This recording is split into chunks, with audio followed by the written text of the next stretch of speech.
Good morning, everybody. It's Tuesday, May 9th, 2023. Just getting back to my office from beautiful downtown Chardon. And this week I want to talk about a bill that was proposed in the Ohio legislature. As thrilling as that sounds, it's Ohio House Bill 508. And from what I understand reading about it, it's actually similar things have been proposed before. But the idea of it is that there would be, in juvenile or cases involving custody of minor kids, there would be a presumption of shared parenting and a presumption of 50-50 schedule, and then that the parties would have to overcome that presumption by clear and convincing evidence. And that would be, a radical change from the current law. Currently, this evidence standard is preponderance, which I was taught in law school means more likely than not. So 50.01% likelihood is preponderance. Whereas clear and convincing evidence, I think, is closer to, the beyond a reasonable doubt that you hear about in criminal work.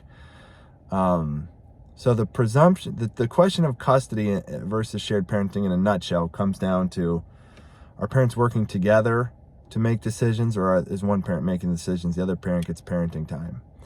And I mean, I've been doing this for 15 years, and there is definitely a trend towards shared parenting, in my opinion, being the preference of the courts. And I can see why. But there's also so many times I could think of, although I won't say, obviously, because confidentiality, but where, it just, that particular family, the shared parenting is not in the best interest of the children. And I've found that as a guardian ad litem, and I've advocated for that as an attorney. So there's exceptions to everything. And unfortunately, I don't know if it's unfortunate or not, but the reality of it is that, family law, especially with kids, deals in the gray area. Like, to me, it's very hard to have a uniform rule. Currently, right now, we have a list of factors that a judge or magistrate is supposed to consider. And so that gives us some guidelines as lawyers or guardian ad litems or the court on what to consider.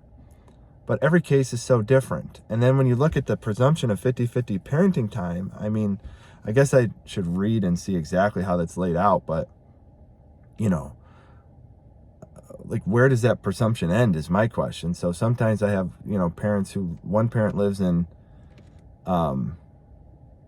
let's say Canton, and another parent lives in Euclid, and the kids go to school at a school in Wycliffe.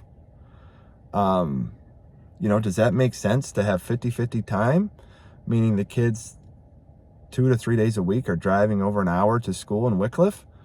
So I think a strict rule like that, while I kind of understand what they're trying to do to give more clarity to people and probably, frankly, protect fathers, that seems to be the driving political force behind it.